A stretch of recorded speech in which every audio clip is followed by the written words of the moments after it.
What's cooking good looking? It's the tallest man on the internet here, the suspiciously serpent-like Lord Lapis. And yes, everybody, Eiichiro Oda has done it again. He's managed to take the one thing that we want to see, which is Luffy versus Imu, and split it up over the entire chapter, and somehow manage to make it so that the chapter isn't bad. But it does happen to end with a cliffhanger. And another 1 week break, even though we just came back from a 1 week break this past week. Something is telling me that Oda is into a very specific type of foreplay, if you catch my drift. Because this is reaching even higher levels of sadism than that one chick with the whip from Impel Down. He really is lucky that this chapter is amazing and that he himself is an amazing mangaka. I'm Lord Lapis, 2 L's in Lapis. Please drop a like and a sub on this new channel. Let's drop that intro.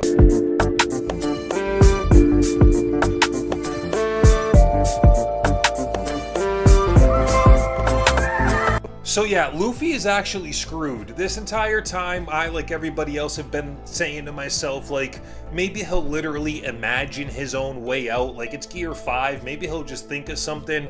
That ain't working against Imu. Instead of all that BS, no, he just gets impaled to a tree.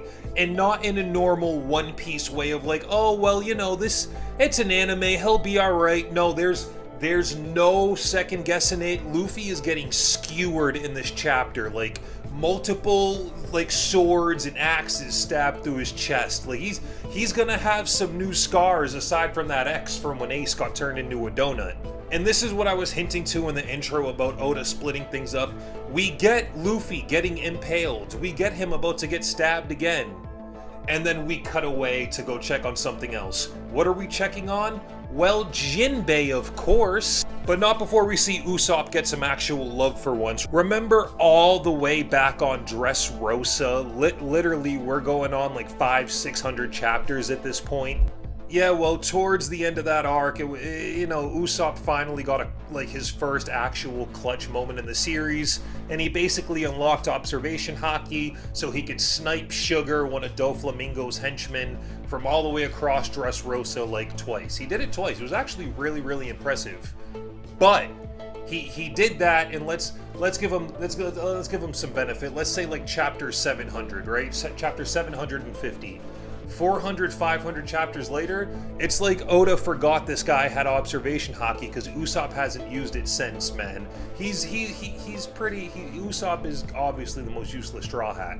But in this chapter, he does get a little, maybe he senses Luffy's haki dipping, or maybe he's using the observation haki that he's had this entire time. But Usopp is getting a little love. You see him perk up when Luffy gets stabbed. Maybe he senses the dip in his haki. Maybe it's his observation haki finally making a return. I don't know. Who knows? Usopp finally got a little bit of something, though. We do know that whatever Usopp was feeling or sensing, Jinbei definitely felt it too, because he literally commented on it. Now, picking up with Brook and Shuri, it's the past same thing it's been for the past couple of chapters. Literally, Shuri finally finished thawing out of the ice, and Brook is just kind of sitting around saying the same things he's been saying, like, hey, this is Princess Shuri. Hey, don't harm her. Hey, I'll keep her safe. It's the exact same. I'm not gonna lie. And I know you might not be able to tell by my tone, but I am trolling just a little bit. I'm actually kind of invested to see what happens to Princess Shuri. I think the dynamic between her and Brook could be pretty cool. The Straw Hats could use a Celestial Dragon. Her arrow fruit is pretty freaking busted. And I'm pretty sure there's no actual legitimate royalty on the Straw Hats, right? I mean, you got Sanji, but like, his family's kind of dictators, doesn't really count. Whatever, I'll take anyone new on the Straw Hats, just not Loki, because obviously he's way too huge. But if any of that was a little boring for you, don't worry, because the new giant warrior pirates are here in a super bombastic way. Their ship, I think it's like the new Great Eric it's called or whatever, it's just flying right at where, Loki and everybody is. The ship is about to crash into Loki. Chopper saves everybody, but now the new giant pirates are here, and I mean, I guess who really cares, but what's really important is that Chopper is there, and the doctor for the new giant pirates, Gerd, because Chopper like healed her hands after Emu, you know, sliced her up and all that. So Loki is gonna get healed up for like the third or fourth time this arc, and then it's gonna be like round 2 or 3 against Emu. Obviously, the whole point of the giant pirates getting here is so that the doctor giant can save Loki, because Chopper is a great doctor, but he's super tiny compared to Loki. He's gonna take forever. And obviously, let's be real, as it stands, Luffy is getting washed. He's gonna need Loki to back him up. We see that Elder Ja Rule is the reason the new giant warrior pirates are here. He's basically like, yo, don't worry about over here. Go help Loki, because it is going down. Though I'll be real with you, I can't see them doing anything. Aside from healing Loki, I can't see any of the giants doing anything. If Loki and Luffy couldn't handle Emu, I doubt how Druden can handle Emu. Really quick, guys, if you're liking this video, if you made it this far, please drop a like and a sub. This is a brand new channel. This is my side channel. I'm trying to make sure, or at least try to make it so that long form videos actually pop off on this channel, so I'm only posting long form videos. And be sure to check me out on Twitch at Lord_Lapis, 2 L's in Lapis. With all that out of the way, let's jump right back in. And now, back over to Luffy and Emu. I told you guys we're gonna keep jumping around. That's all this chapter is, just a lot of jumping around. Also keep in mind, Luffy is impaled to a tree, okay? Luffy is impaled to a tree, and Emu draws another weapon. It's this hockey-imbued axe, and he claims that this axe literally drains the life away from people, which we know is true, because it starts draining the, you know, the tree, the life away from the tree or whatever. Anyways, while Luffy is impaled, Emu decides, you know what? Let's start monologuing. And he looks at Luffy and just starts mogging him, man. And it's honestly hilarious. Emu is like 1,000-year-old, like, demigod entity, you know? He's like all-powerful. But he's like, you know what? Let me take this time to talk a bunch of shit about Luffy's brothers, man. So Emu strikes a pose, and honestly, what he says is so crazy, I'm just gonna quote it. Monkey D. Luffy, what a detestable name to Mu. And yet thou hast 2 older brothers who go by different names. A brother slain by the Navy, and the other a prominent member of the Revolutionary Army. What an ill-mannered trio of siblings. And then he drives another sword into Luffy's chest. Another one, as if everything he's been through hasn't been enough. Screw it. We see a little bit more of the backstory between Loki and Shanks. Doesn't really matter. It basically just amounts to Shanks telling Loki and Ja Rule that there is someone ruling the world. That someone is Emu. Fast forward a little bit.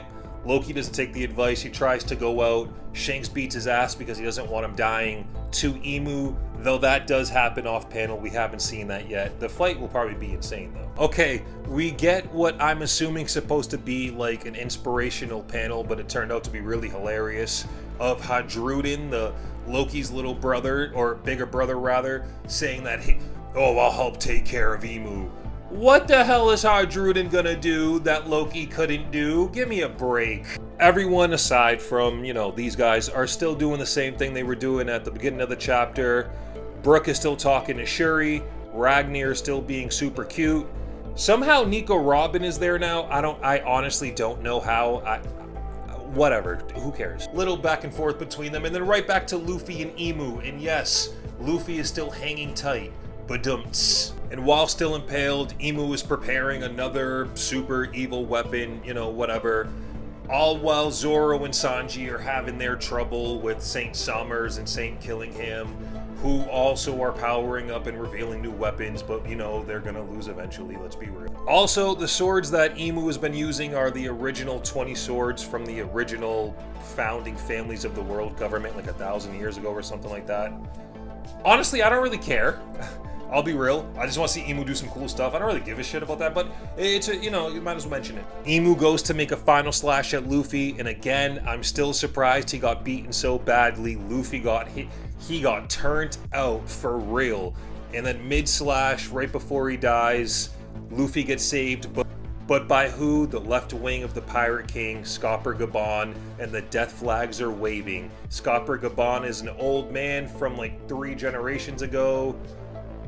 He's gonna go the way of Whitebeard. This is One Piece, let's be honest. Old people just cannot help but sacrifice themselves for the younger generation.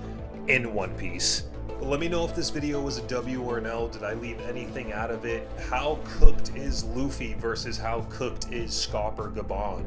This is still a brand new channel, literally no subscribers compared to my original channel, so every like and sub really helps, so make sure you drop one, and make sure you tune in on Twitch at Lord_Lapis. We're playing a lot of Overwatch, Dead by Daylight, COD, Black Ops 2, and of course GTA 6, so make sure you tap in with me over there.